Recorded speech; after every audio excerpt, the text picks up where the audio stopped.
The second day is over. You have now 8 more left to work. To work diligently, ardently.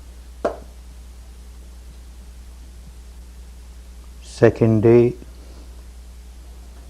slightly better than the first day. Slightly better. The difficulties are still there. What a wandering mind, a fleeting mind, a flickering mind, so unstable, so unstable, so infirm, so agitated, no peace, no tranquility, so wild, like a wild animal, a monkey mind, grasping one branch after the other, one branch after the other, one object after the other, one object after the other, highly agitated, certainly very wild, like a wild bull, a wild elephant. When it comes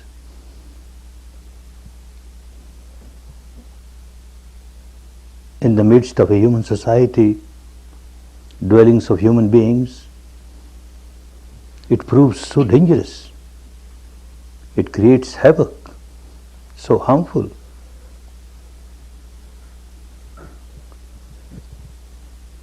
But an experienced person, a wise person, trains this wild elephant, the wild bull, tames this wild elephant, the wild bull, working very patiently and persistently. And once this wild animal is tamed, trained, all its enormous strength come to serve the human society. It starts serving the human society. Its strength was a great danger to the human society, and now this very strength turns into a great service to the human society. Similarly, this wild mind, so long as it remains untrained, untamed, very dangerous, very harmful. And if we somehow train it, tame it, its enormous strength starts helping us. And the strength of the mind, no comparison with the strength of a wild elephant. Many more times it is stronger, more powerful. No one can harm us more than our own wild mind. And no one can help us more than our own trained mind, tamed mind, disciplined mind. But as it requires a lot of patience to train a wild elephant, one who is experienced in training the wild elephant or wild bull does not get irritated, does not develop anger or hatred towards this wild animal. Very patiently. One works very patiently but persistently. Similarly, you have to deal with your wild mind very patiently. You want to get it trained in 1 day or 2 days? Oh no. No. And you become irritated because it is not getting trained. Look, I have given 2 days of my life and yet it's not getting trained. You become agitated, irritated, it becomes more wild. It becomes more dangerous. Patience. You have to work very patiently. Patiently, but persistently, continuously, ultimately, you will win. The mind is bound to get disciplined. But you have to work. No one else can work for you. You have to fight out your own battle. You have to work out your own salvation, your own liberation. None else can do that for you. Someone who has been successful in controlling the mind, someone who has become successful in purifying the mind, someone who has become liberated, enlightened, with all the compassion and love, this person will show the path. But you have to walk on the path. You have to take every step on the path yourself. Step by step, you have to reach the final goal. Nobody will take you on his shoulder to the final goal. Nobody can take anyone else on the shoulder and reach the final goal. Impossible. Each individual has to work.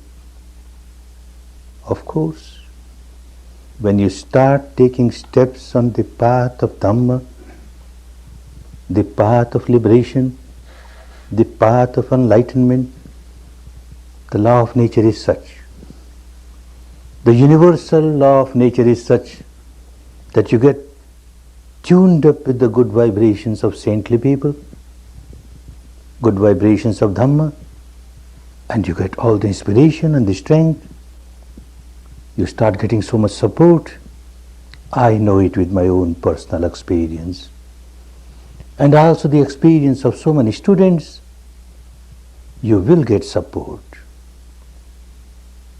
You call it grace, you call it mercy, you call whatever you like. You will get support. But still, every step you have to take on the path. You have to take every step on the path. An incident in the life of Gautama the Buddha.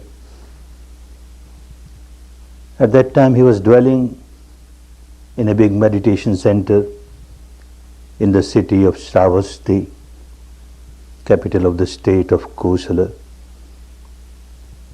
Large number of monks and nuns will come and learn Vipassana from him.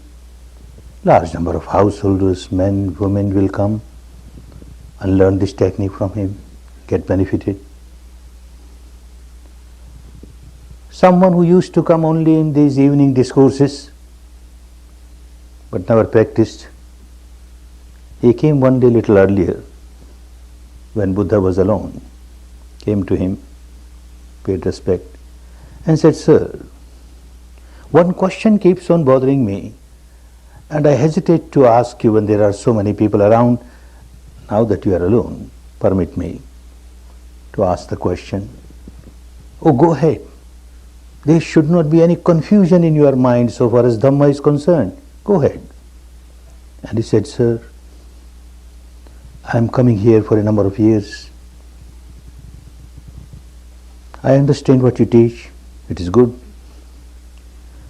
But I examine the people who come here to learn. I have noticed that some of them have really become fully liberated, fully enlightened. It is quite clear with their behavior,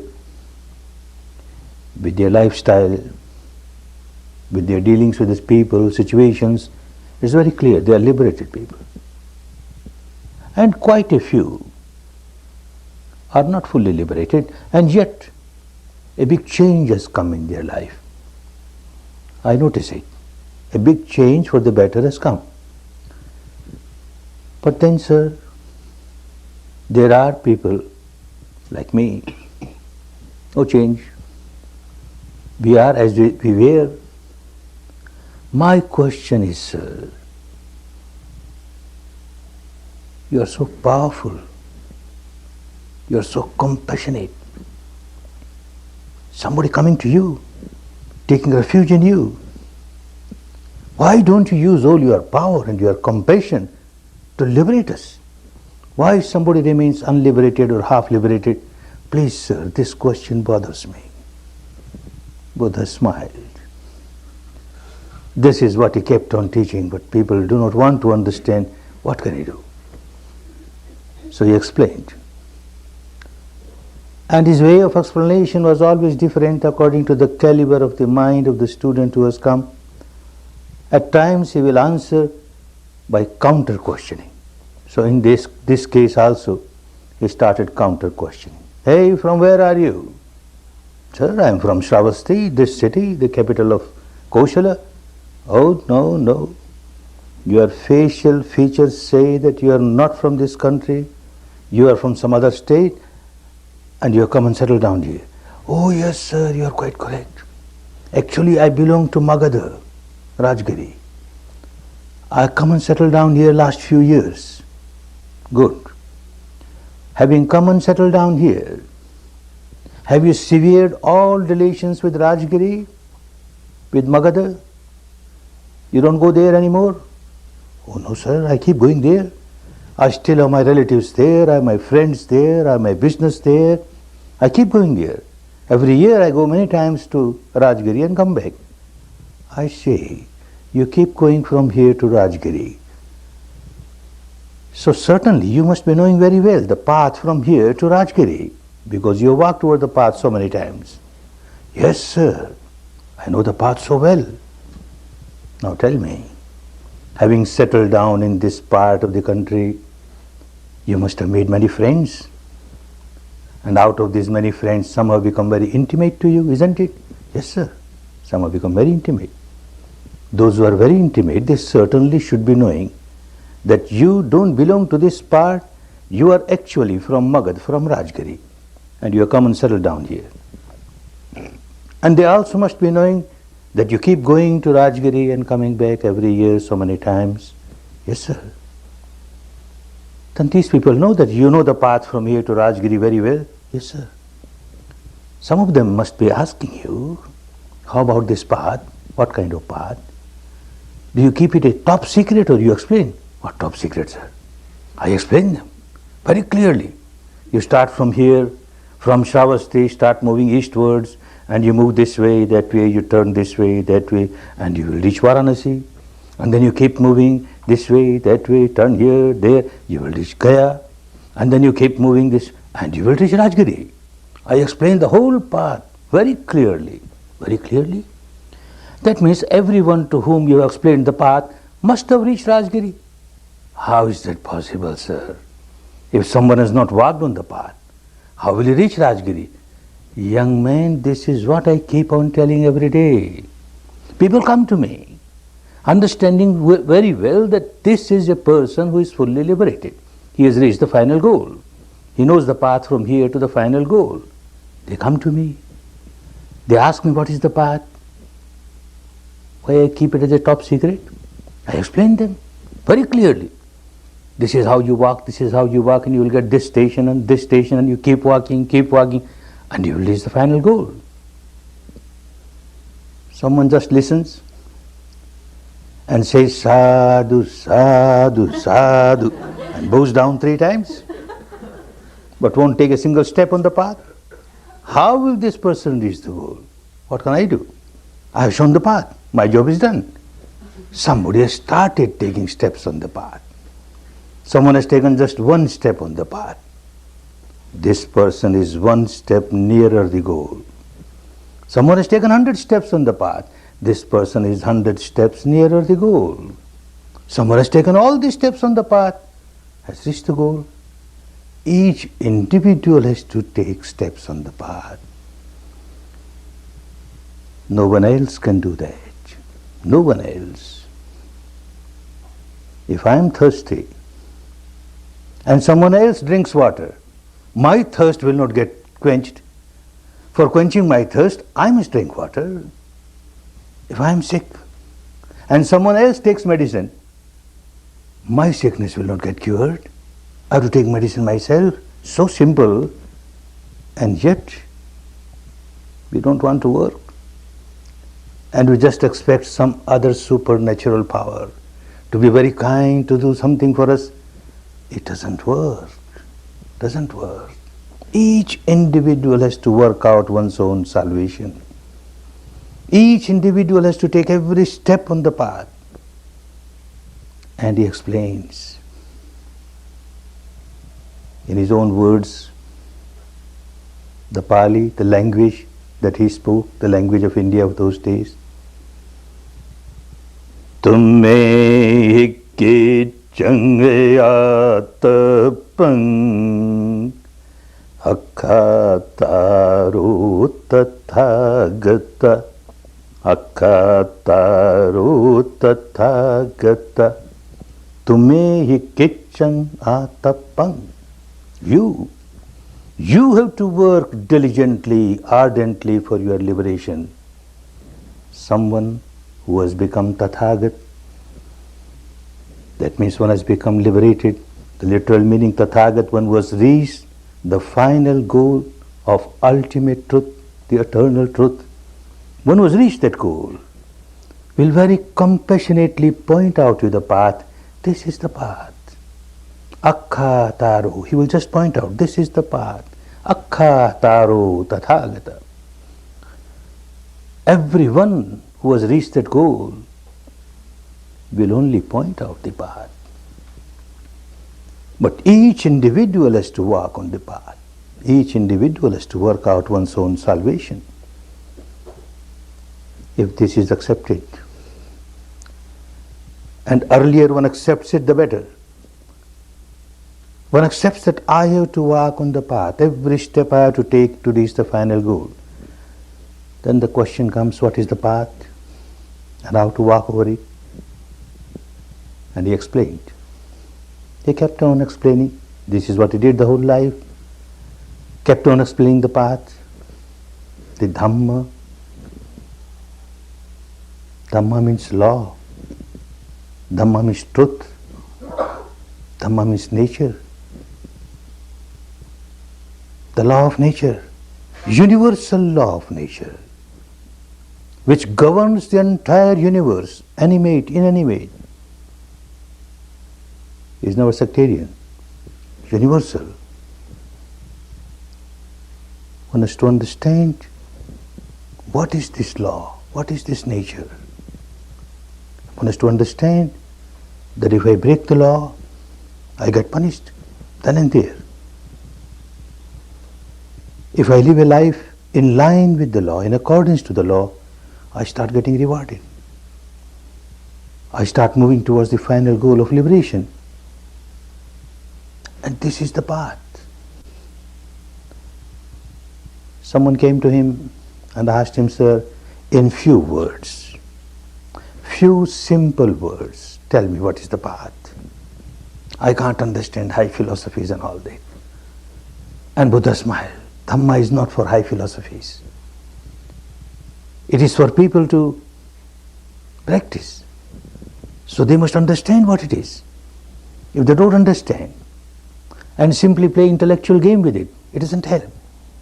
Dhamma is always explained in very simple words. All right, I will again explain you.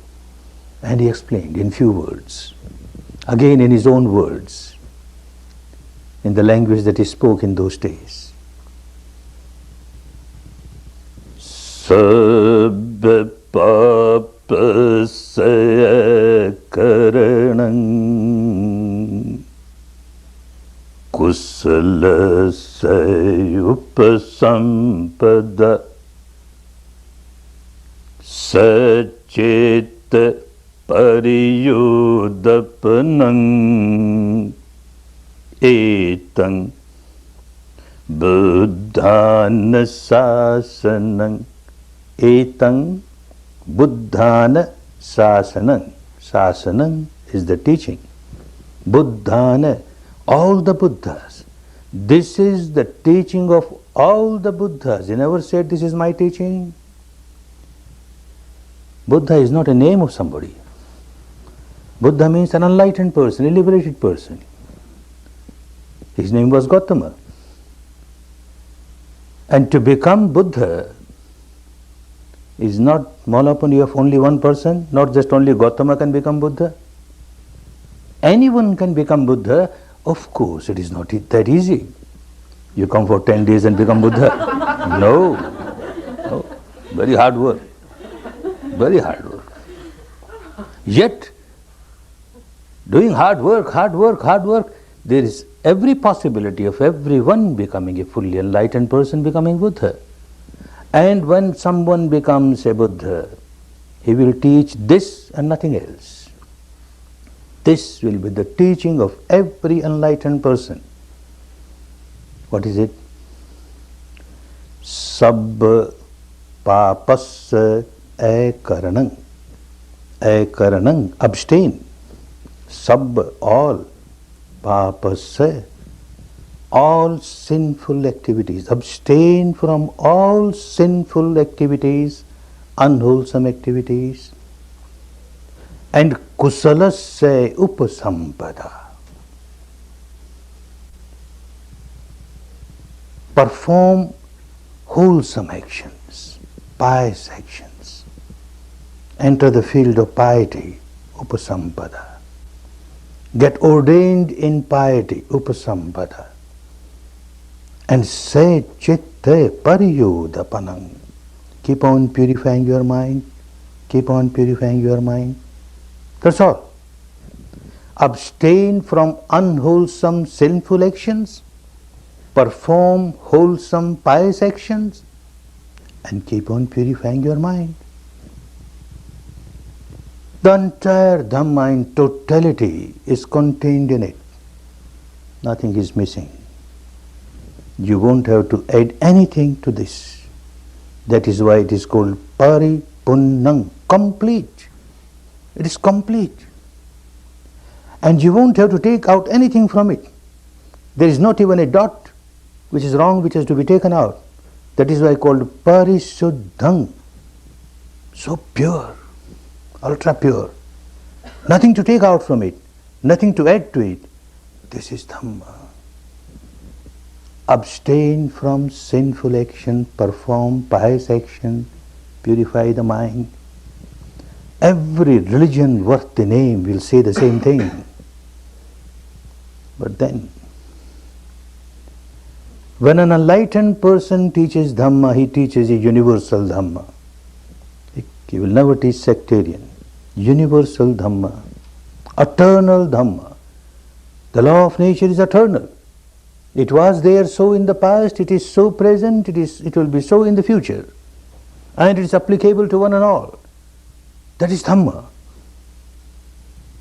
But out of madness, out of ignorance, people forget the essence of Dhamma and they make a sect out of it. Then this sect or this sect or this sect. Then these very words will start carrying different meanings. Everyone will recite the same thing. Abstain from sinful action.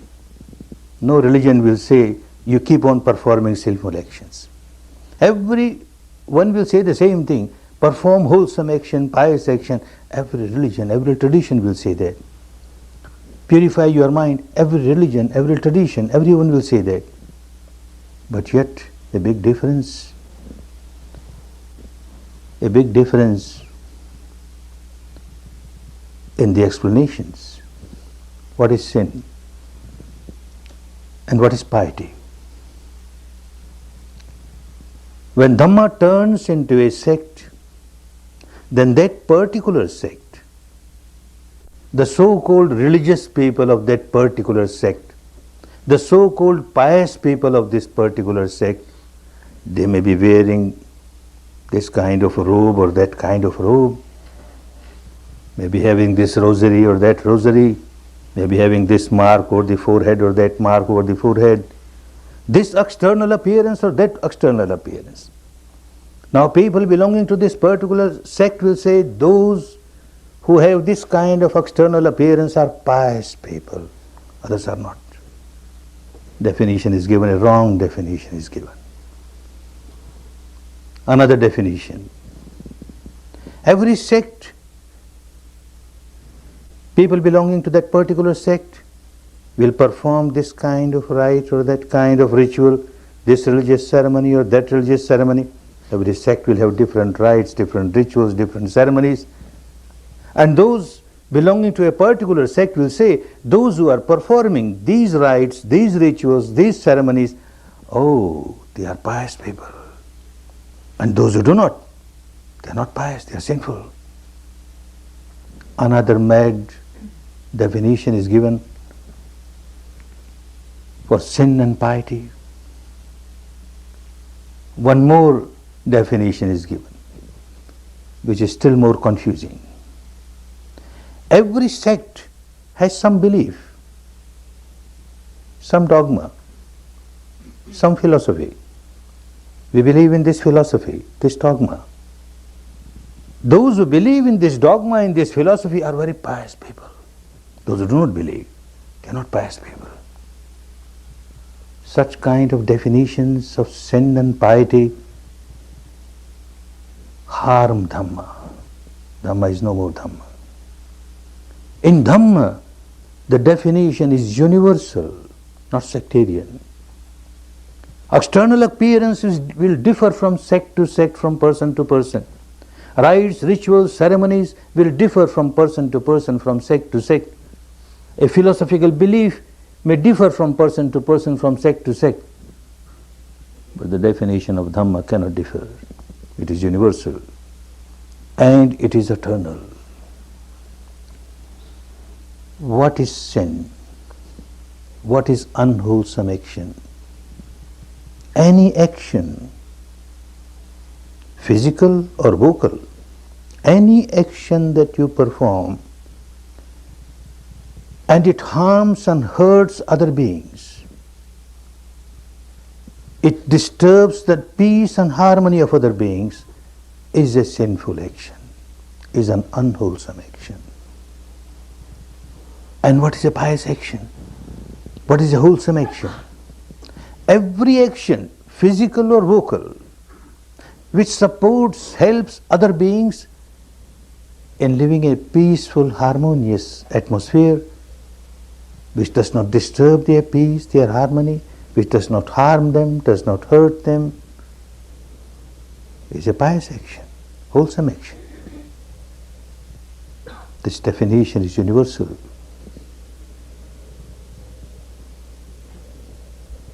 As one keeps going deeper in Dhamma, at the experiential level, it becomes so clear that this is in line with the law of nature, in line with the law of nature. The first, abstain from all sinful action, is called Sila, living the life of morality. Don't perform any action, physical or vocal, which will harm other beings. Live a moral life. Perform wholesome actions. And the most wholesome action is to be master of your mind. Never remain slave of your mind. Learn how to concentrate your mind, one-pointedness, with the base of wholesomeness, without having anything against anybody, anger or hatred or ill will. This is the most wholesome action. This becomes very clear as one starts taking steps on the path. The teaching is so universal, so universal. The first is called Sila, the second is called Samadhi, and the third, purification of the mind, is called Panya, that means wisdom, insight, direct experience of the truth insight, and developing the wisdom of the law, the universal law, and changing the habit pattern of the mind at the deepest level.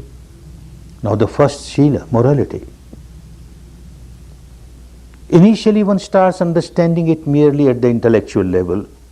Yes, I should not perform any action at the physical level or vocal level which will harm other beings. For example, if someone comes and hits me, kills me, I certainly don't like it. I don't like it. So if I hit others or kill others, this person will not like. So I should not do anything which I don't want others to do for me. I should not kill. This will hurt others, harm others. If someone steals away, robs away certain thing which belongs to me and which is very dear to me, I don't like it. I feel hurt. Therefore, I should not steal anything belonging to somebody else. This will hurt this person. I should not do it. Someone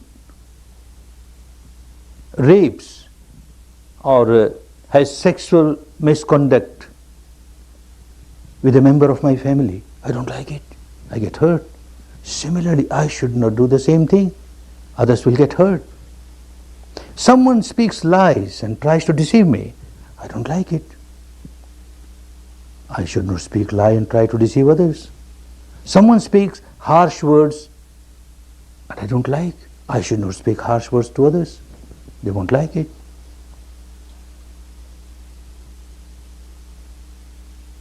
And then, although I understand and everyone understands that one should not do this, should not do that, but when one gets intoxicated by any drug or by liquor,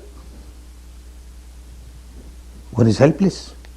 One is slave of that particular intoxication and will perform all those actions which one does not want to perform, and yet one performs.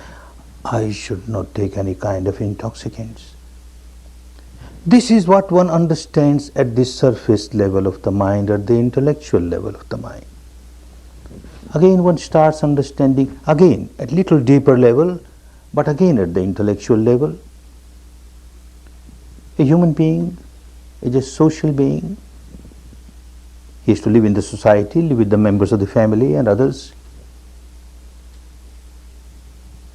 If he keeps on performing such actions which disturb the entire atmosphere around, creates disharmony everywhere, disturbs the peace everywhere, how can this person enjoy peace and harmony? If I ignite fire all around there is fire, burning fire, how can I expect the cool, the tranquility within myself? Not possible. So I must help the atmosphere to be more peaceful, more tranquil, and then only I can experience peace and tranquility living in that atmosphere. Yes, becomes clearer. But the Dhamma becomes really clear when one starts practicing it. And an enlightened person takes one to that depth where one starts experiencing the law of nature. It will become so clear at the experiential level that whenever I perform any action, physical or vocal, which has harmed other people, I cannot perform that unless I have generated tremendous amount of negativity in my mind. I can't kill somebody unless I generate anger, hatred, ill will, animosity. I cannot steal anything unless I have generated a lot of greed. I cannot commit sexual misconduct unless I have generated passion. And like this, maybe ego, maybe jealousy, some impurity or the other I must develop in my mind, and then only I perform a vocal or physical action which will harm others. By experience, one who is walking on the path of Dhamma will start understanding it by experience, and will also start understanding that whenever I generate any negativity in the mind, anger, hatred, ill will, animosity, passion, fear, ego, jealousy, greed, any impurity in my mind, nature does not want it. It goes against the law of nature. and nature starts punishing me. I get the punishment here and now. After death, a punishment will come. Leave that aside. We don't say that, don't believe it, but leave it aside. You will get punishment here and now. Every individual who started walking on the path will start realizing nature has started punishing me. Because when I generate anger, I become so agitated, so unhappy, so miserable. It is impossible that I generate anger and feel very peaceful, feel full of tranquility. Impossible. I am bound to become agitated. Similarly, any defilement, I am bound to become agitated. Law of nature is such. Nature has started punishing me. And if I refrain from, abstain from these kinds of activities and don't generate these defilements in the mind, nature starts rewarding me. I feel so peaceful. It becomes so clear. This is the law of nature. Don't harm others. Don't hurt others. Don't perform any action at the physical or vocal level which will disturb others. Because you do not know, you started harming yourself. You are the first victim of your action. You want to kill somebody, you generate anger. When you generate anger, you are being punished then and there. You are the first victim of your own anger, your own defilement. This becomes clearer and clearer to somebody who walks on the path of Dhamma. Then at a deeper level, because when I started experiencing the truth inside, the behavior pattern, the way of life starts changing automatically. Because one is not experiencing the truth inside, all the time one gives importance to things outside, outside. One does not know how nature has started punishing me. One does not know how the nature has started rewarding me. One does not know at all. Now with this practice, which we will learn for these 10 days, it will become clearer and clearer. And once it becomes clearer at the experiential level, not merely at the intellectual level, not merely at the devotional level because Buddha said so, or our founder of our religion said so, or the scripture says so, that doesn't work. At the experiential level, the direct experience, then it is something like you put your hand on the fire and your hand burns. Now you know, putting the hand on the fire, touching the fire, hurts me. Next time you are very careful not to put your hand on the fire. You don't like your hand to get burned, so you will keep away from this. You will start experiencing it deep within yourself that whenever you hurt others, before hurting anybody, you started hurting yourself. You started burning inside. The hellfire within you starts burning you here and now. And when you live a wholesome action, a good action, which helps others, the kingdom of heaven within, you start enjoying the peace, the tranquility of the kingdom of heaven within. The hell is within, the heaven is within. And this one starts experiencing, and this helps one to practice Dhamma properly. Abstain from all evil actions. Perform wholesome actions. The path is explained in detail, how you will walk on the path step by step. The whole path is called, in the language of those days, Aryo Athangiko Maggo. Maggo means path. Aryo, noble path. Noble path in the sense that anyone who walks on the path is bound to become a noble person. He may belong to this country or that country, this community or that community, this color or that color, this gender or that gender, makes no difference. Anyone who walks on the path is bound to become a noble person, a saintly person, a good-hearted person, a pure-hearted person. That is why it is called noble path. Eightfold noble path. Now this is divided in 3 divisions: Shila, Samadhi, Panya. Shila, morality. Don't perform any action at the physical or vocal level which will harm others. Three parts of the path come in this morality. Shila, Samma Vacha, Samma Kammanta, Samma Ajiva. The word Samma means right. Right. Samma Vacha. The speech must be right, wholesome. How can you know what is wholesome, what is unwholesome? If you know what is unwholesome and you abstain from it, what remains is wholesome. What is unwholesome, so far as speech is concerned, your vocal action is concerned,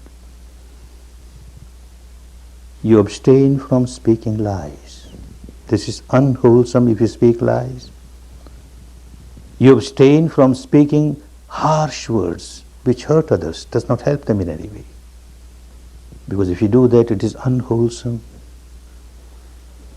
You abstain from speaking words of backbiting. Two persons are friends, and you hear something from here and then say something else to the other person, and then you hear something, you break their friendship, make them enemies. You have performed unwholesome action. Or you just talk slanderous words, unwholesome action. Useless words, wasting your time, wasting the time of others, unwholesome vocal action. Abstain from all these, and what remains is the wholesome action. Samma Vacha, wholesome vocal action. Samma Kammanta, wholesome physical action. Same yardstick. Any action which hurts and harms other beings is unwholesome. You abstain from that, and what remains is wholesome. Don't kill, don't steal, don't perform sexual misconduct, don't take any kind of intoxicants. If you abstain from that, then all your physical actions are wholesome, automatically wholesome. What remains is wholesome. Samma Ajiva, right livelihood. Unless one is a monk or a nun or a recluse or a hermit, in that case one goes out with a begging bowl and doesn't keep anything with him or her. But a householder is not supposed to go out with a begging bowl. Has to work to earn a livelihood, and work hard and work honestly without harming others. Now the same yardstick, without harming others.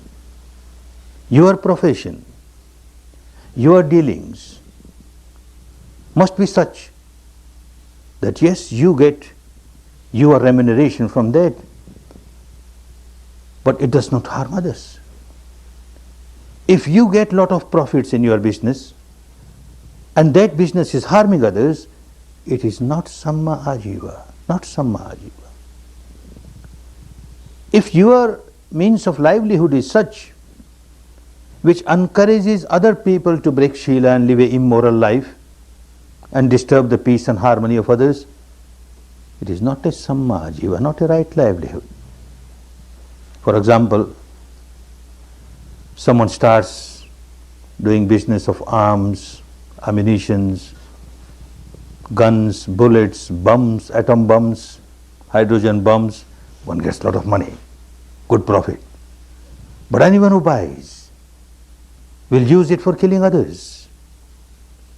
Not a good livelihood, not a right livelihood. Someone says, I don't kill. Yes, you don't kill. But you help others to kill. You are encouraging others to kill. Not right livelihood. Someone deals in flesh or meat, fish, and says, I don't kill. Somebody else has killed. You are encouraging someone else to kill. Not right livelihood. One deals in animals, grazes animal, and then give it to the butcher. He kills. I don't kill. No, you are encouraging it. Not right livelihood. One deals in poison. Anyone who makes use of it to kill others. Not right livelihood. Like this, anything. The commodity in which you are dealing, if it encourages others to break their Shila, then your livelihood is not livelihood. Even certain livelihoods which look quite wholesome, but the motivation is wrong. If the motivation is wrong, it becomes unwholesome. One incident in my life years back, when I was not in contact with pure Dhamma, I never knew how to observe things inside. And yet I used to feel myself a very Dhammic person, a very religious person, performing this rite, that ritual, this, giving this donation, that donation. I never knew pure Dhamma. It so happened, a member of the family became very ill, and it so happened that the family doctor was out of the station. I had to call some other doctor. Another doctor was very famous doctor, but very busy doctor. Whether he will agree to give a visit at home or not, let me go personally and persuade him. I went to him.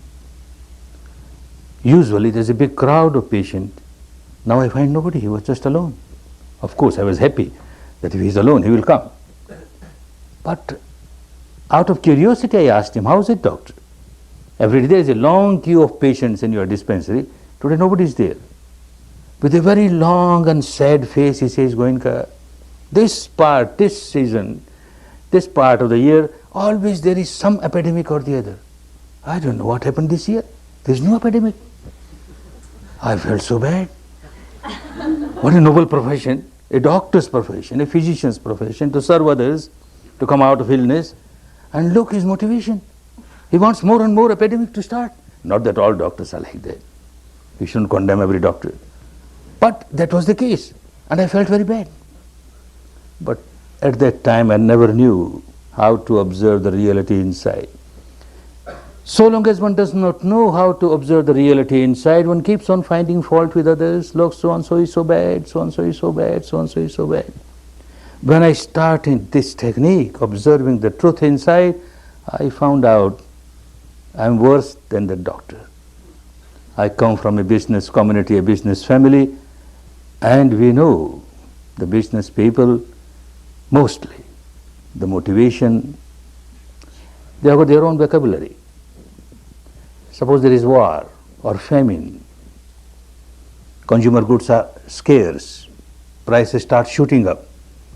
In our language, commercial language, we say, market is improving. Wonderful.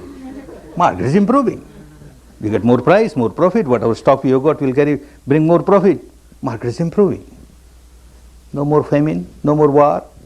Lot of consumer goods, market has gone down. And with a very sad heart, we will say, oh, market is crushed. So bad. It is so bad. What attitude? What kind of motivation? We don't care whether people suffer or not. We must get our money. Oh, this one will not understand unless one starts observing the truth inside. One remains so much involved in the madness. There is nothing wrong in doing business.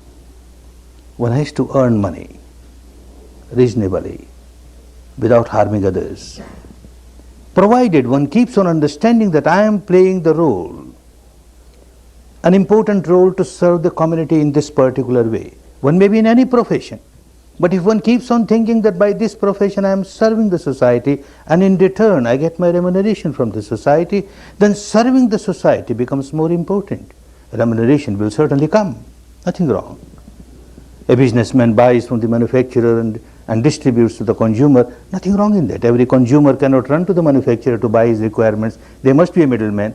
But this middleman, if he starts thinking that I am here to exploit and get money, then this rat race of money will make this person mad. Far away from Dhamma, far away from Dhamma. Samma Ajiva wants you to have a good volition, good motivation to earn money without harming others. Serving people, a member of the society parts his or her own role to serve the society in the capacity that one can. All these three, Samma Vacha, Samma Kammanta, Samma Ajiva, right speech, right physical actions and right livelihood, they all come in the first part of Dhamma, Shila, morality. If the teacher of Dhamma had only taught this, then he was not an enlightened person. Enlightened person will teach the totality of Dhamma. This is only partial Dhamma. Just to teach people and tell them, oh, you people of the world, you should not do this, you should not do this, you should not do this, should do this, you should do this, you should do this. People will hear from this ear and it will go out of the other ear. It won't have any effect. Because one knows very well that I should not do this, I should not do this, and yet one keeps on doing the same thing. A drunkard knows very well that it is not good for me. I must come out of this addiction. It is so bad. A gambler knows very well, I should not do this. And yet when the time comes, he forgets everything. He drinks, he gambles. Why? Because he has no control over the mind. He has no mastery over the mind. He is slave of his own mind. He is slave of his own behavior pattern deep inside. Dhamma is not complete just to give sermons like this. Just to talk of Sila doesn't help. So the next step, Samadhi. Mastery over the mind. You have to learn how to become master of your own mind. You have to learn how to concentrate your mind. And concentrate your mind with the wholesome base. Kusala chittasya ekaggata.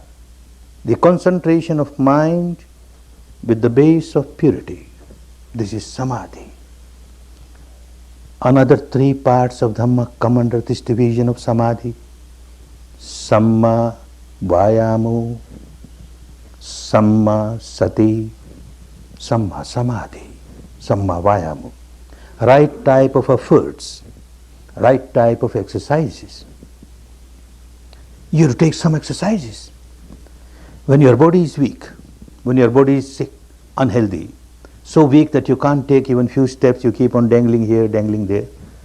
Somebody will ask you, advise you, take this exercise, make your muscles strong, make your body strong. Similarly, when the mind becomes weak, and all of you have noticed 2 days, working 2 days, what a sick mind you are carrying. What a weak mind you are carrying. Dangling here, dangling there. So infirm, so unstable. You have to do some exercises to make it stable, firm, strong, healthy, sound. Any exercise which makes your mind healthy is a good exercise. This is Samma Vayamo. There are 4 exercises. In Dhamma, every exercise is examine yourself. First exercise, examine yourself. Oh, even at the surface level of the mind, at present I have got this voice, that voice, this voice, this voice. Get rid of them. Get rid of the voices which are there. First good exercise. Second exercise, again examine your mind. My mind does not carry this particular voice or this particular voice. Close all the doors of your mind. Whatever impurity is not there, don't allow it to come. Second good exercise. Third good exercise, again examine your mind. My mind has this particular virtue, that particular virtue. Don't develop ego because of that. Don't develop proud because of that. This virtue is there. This is the reality. Now I must see that I preserve it, I maintain it, and I multiply it. Again examine your mind. And you find that you don't have this particular virtue or that particular virtue. Open all the gates of your mind. Welcome. This virtue which is not here should come in. Should come in. These are the 4 healthy exercises to make the mind healthy, strong. This is what you started doing indirectly. And the next, Samma Sati, awareness. Right type of awareness. What is right type of awareness? The awareness of the reality of this moment pertaining to your own physical and mental structure is the right type of awareness. Awareness cannot be of the past. The word sati has got 2 meanings. One meaning is a memory which has nothing to do with this part of Dhamma. A memory is of the past. You keep on thinking of the past. This is not Samma Sati, this is not right awareness. Awareness cannot be of the future. You will be just thinking, you will be just imagining. You'll be just dreaming. Doesn't help.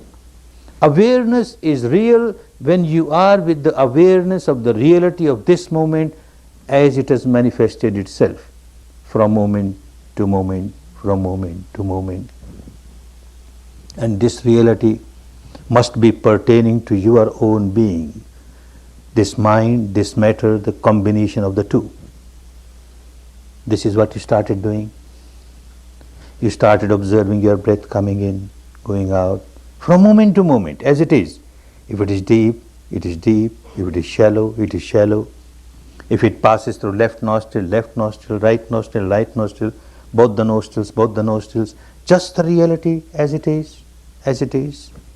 Of course, for a new student, you are permitted, when you can't feel the breath which has become very subtle, then you are permitted to take a few intentional breathings, conscious breathings, slightly hard breathings, but just a few. And you are again to come to the natural breath, normal breath, so that you make your capability, you develop your faculty to feel the subtlest breath very clearly, the softest breath very clearly. Then you are with the reality as it is, not as you want it to be, but as it is, and that is called yatha bhuta, as it is, from moment to moment as it is. You have been doing that. And another thing, the whole path takes you from very gross, intensified, solidified, apparent reality, because that is what you experience initially, and then you move towards subtler reality. Explore the entire field of this material structure, from the grossest reality to the subtlest reality.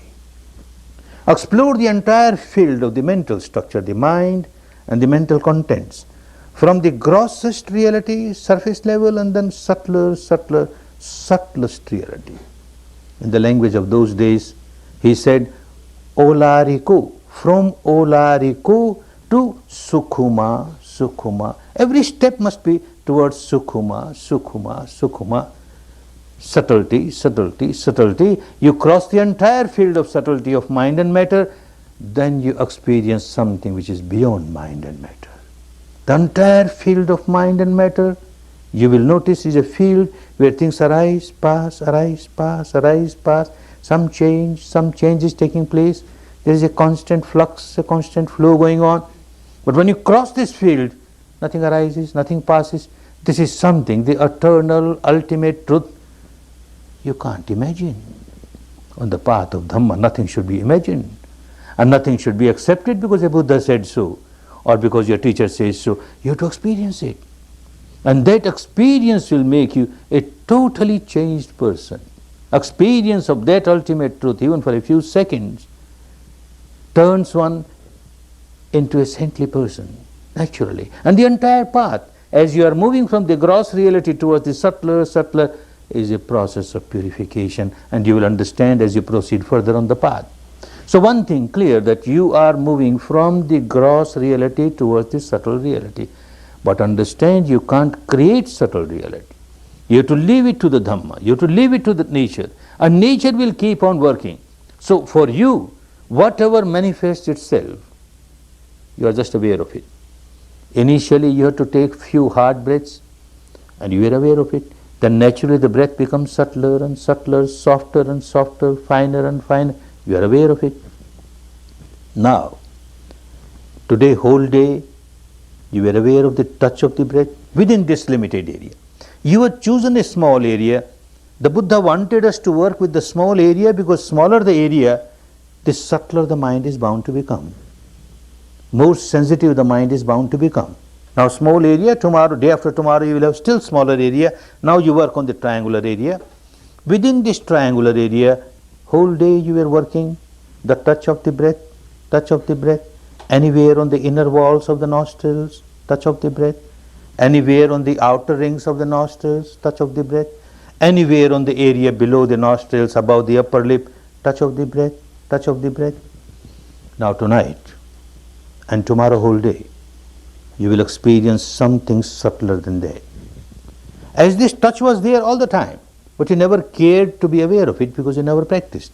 Now by practicing, you made your mind sharper to feel this touch. Similarly, there are subtler things which are there all the time, but you never care to be aware of it. Now this technique will help you, and you will start feeling one thing, one reality, which will become very clear, very evident. You will notice that the breath that went in, and when it came out slightly warmer. The temperature of the incoming breath and the outgoing breath differs. The outgoing breath is slightly warmer. This is truth, but you never care to be aware of it. And it is just natural. The temperature of the outside atmosphere is lower than the temperature inside the body. So this breath from the outside atmosphere going in your body comes in contact with the warmer temperature there and comes out slightly warmer. You will notice that the outgoing breath is slightly warmer than the incoming breath. And then very soon, you will start experiencing something more. Something, some reality which has nothing to do with the breath. You use the breath to move towards the subtler reality. Now, even without using the breath, what is happening? You have been working on this small area, this triangular area. By tonight, by tomorrow, you will start experiencing some biochemical reaction taking place here, some electromagnetic reaction which is taking place throughout the body. Throughout the physical structure, every moment there is some biochemical reaction or the other, some electromagnetic reaction or the other, and because of that, some sensation or the other. Throughout the body, wherever there is life, there is bound to be a sensation. Now in this area, you will start feeling some sensation. Not necessarily this particular sensation or that particular sensation. Any sensation that crops up. Maybe heat. You start feeling heat in this area. Within this area only. Heat, it can be body heat, it can be atmospheric heat. Heat, you just observe. There is heat at this moment. There is heat, that's all. Maybe cold. Maybe perspiration. Just observe, do nothing. Maybe an itching sensation. Again, just observe, an itching sensation. Don't react to it. An itching sensation, and you start reacting, you started rubbing it or scratching it, then it is not sammasati. Sammasati is just observe. Do nothing. Observe the reality which has manifested itself. And itching has started. Let me see how long it lasts.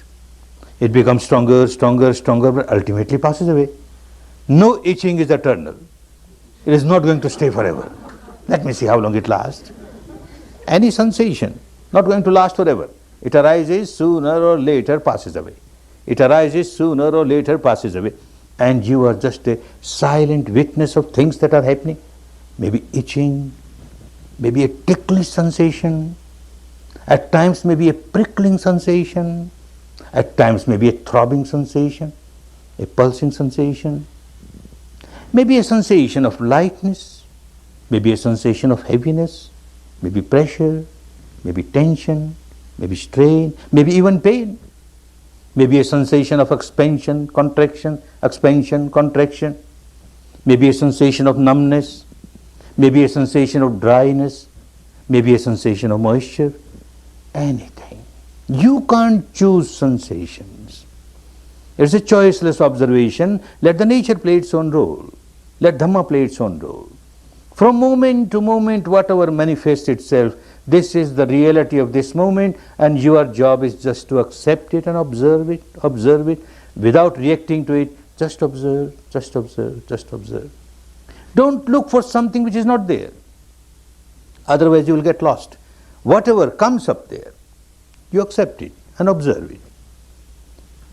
Quite possible that you may feel a sensation which you cannot name or label. Not necessary to name or label. Even the sensations that you can name or label should not be named or labeled. No, something is happening and you are just observing it objectively without reacting to it. Our purpose is served. This is what the technique wants us to do. Just accept the reality of this moment as it is without reacting to it. So any sensation, maybe at times you don't feel any sensations. Sensation is there every moment on every little particle of the body. But your mind is very gross, so it can't feel subtle reality. So at times you don't feel anything within this limit. Then fall back to respiration. Your respiration all right. Keep on working with respiration, and suddenly a sensation crops up. Then start giving importance to the sensation that has cropped up and remain with that sensation. The sensation passes away, some other sensation might crop up. That passes away, something else might crop up. Nothing crops up, again respiration. Either respiration or sensation, but give more importance to sensation. Quite possible at times you may feel more than one sensation in this area. 2, 3 sensations at the same time. Don't get confused because of that. Choose one, and choose which is subtlest. One which is very strong, you can feel it so easily. Leave that. One which is very feeble, give importance to the feeble one and try to feel that feebler one. Your mind will become more and more sensitive, more and more subtle to feel that. Understand you have to keep your attention within this limited area. This will make your mind sharp and more sensitive. If you allow it to scatter throughout the body, then again it will remain very gross and it will feel only very gross sensations, and you can't go to the depth as Buddha wanted you to go to the depth. So while you are here, something might start on other parts of the body. You can't stop it. Never try to stop it, but ignore it. Don't give it any importance. Something is happening somewhere. My job is to explore the reality of this area, this triangular area. If anything happening on the inner walls of the nostrils, any sensation crops up, I will observe. Any sensation crops up on the outer walls of the nostrils, yes, I will observe. Any sensation crops up on the outer rings of the nostrils, yes, I will observe. Any sensation crops up on the area below the nostrils, above the upper lip, yes, I will observe it. But anything beyond that, I will ignore. Then you will find your mind is limited to a small area, and working on a small area, it becomes sharper and sharper, sharper and sharper. Work this night and then tomorrow whole day. This is Samma Sati. And the next is Samma Samadhi. Now Samadhi is concentration of the mind. But Samma Samadhi is different. With the base, wholesome base. And what is wholesome base? Free from moha. The other day we talked moha, ignorance, no illusion, no delusion, no hallucination, no confusion, and no imagination. The object of your concentration should be real. Whatever you are practicing as Samma Sati, awareness of the reality of this moment that you are experiencing within this limited area. Now this reality and your awareness of this reality, this moment, next moment again you are aware of the reality, next moment again you are aware of the reality, like this from moment to moment, from moment to moment, from moment to moment, without any disturbance. If you keep on observing the reality from moment to moment, this may change, this sensation or that sensation, but you are within this area, and the reality that is manifesting here from moment to moment, from moment to moment, how long you continue to be aware without any interruption, that much is your samadhi stronger and stronger, and it is Samma, right, because you are with the reality that you experience. No imagination is involved.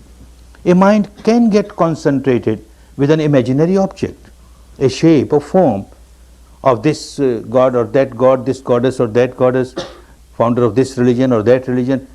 You can imagine the shape or form of this face of this person, keep on repeating it, this imagination mentally your mind gets concentrated. Or you keep on working with the word, keep on repeating it, verbalization, mind gets concentrated. This is not the natural reality. You see, the Shila that you practiced is to take you to the second step of Samadhi. And the Samadhi that you are practicing is to take you to the third step of Panya. It is all progressive, moving towards the final goal. So if you take any other object which is either imaginary or it is your own creation, you impose something which is not there, then it will not take you to the final goal. So object should be whatever comes up within this area, and you are aware. You are just aware. Moment to moment, moment to moment, you are aware, you are aware, you are aware. How long you are aware? Continuously. Keeping the attention within this limited area is Samma Samadhi. Otherwise, mind can get concentrated with, as I said, ignorance, these imaginary objects, or with the base of greed, raga, or with the base of aversion, dosha. You would have seen a hunter fully concentrated on his double barrel gun, a prey coming and he will shoot and kill.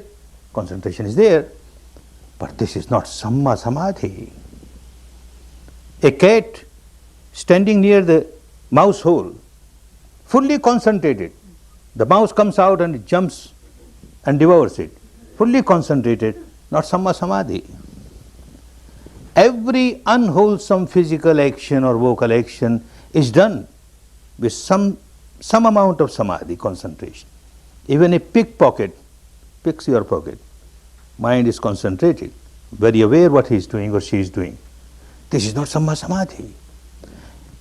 It must be free from craving, free from aversion. When you were observing your breath, you were free from moha, ignorance. The truth that you are experiencing, there is no confusion about it. The breath is there. The touch of the breath, yes, the touch of the breath is there. And now these sensations, the sensations are there, and you are observing. And you are not observing with craving or with aversion. As with the breath, there was no craving, no aversion. Similarly, with the touch, there was no craving, no aversion. Similarly, now the sensations that you experience here, no craving, no aversion. Things are just happening, and you are observing objectively. Objectively, this makes the samadhi Samma Samadhi. And this helps you to move in the next field, the third field of Panya. That is wisdom, that is insight, which will purify the mind not merely at the surface level. Shila takes you to Samadhi where you develop mastery over the mind. But this mastery over the mind is at the surface level, slightly deeper, and Panya takes you to the depth of the mind. And at the deepest level, the third part of Dhamma is to purify the mind at the deepest level, the so-called unconscious level, the source of your misery, from where all these impurities arise, originate, and they multiply. The stock of your past impurities that you accumulated, all of them have to come up on the surface and pass. Come up on the surface and pass. That will be Panya. We won't discuss about it today, we'll discuss tomorrow. Because day after tomorrow you are entering the field of Panya. Theory and practice should go together. So tomorrow we discuss about Panya so that you practice day after tomorrow. Now you are in the field of Shila. You are observing all the precepts that you have taken very meticulously, very scrupulously, and you are practicing your Samadhi, awareness of the reality within this limited area from moment to moment, from moment to moment. Make use of the time. Make use of the opportunity with a good base of Shila, living in this environment. In a camp, a meditation camp like this, there is no reason, there is no reason that you should break any of the Shila. And you got all the tranquility, the calmness, the good atmosphere around you where you can work with your Samadhi. Make use of this. The time is very important. The opportunity that you have got is so good for you. The facility that you have got here.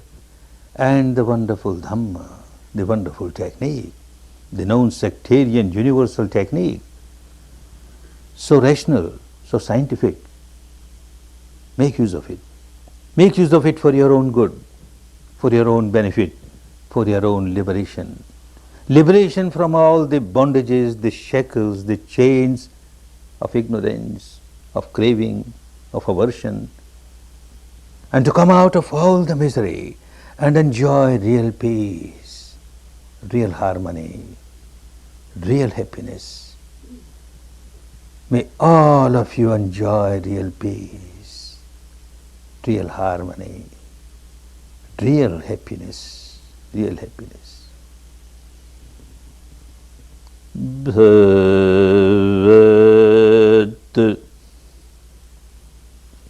Sarva Mangalang Bhavat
Good. Take rest for about 5 minutes and then start working again. Take rest for about 5 minutes.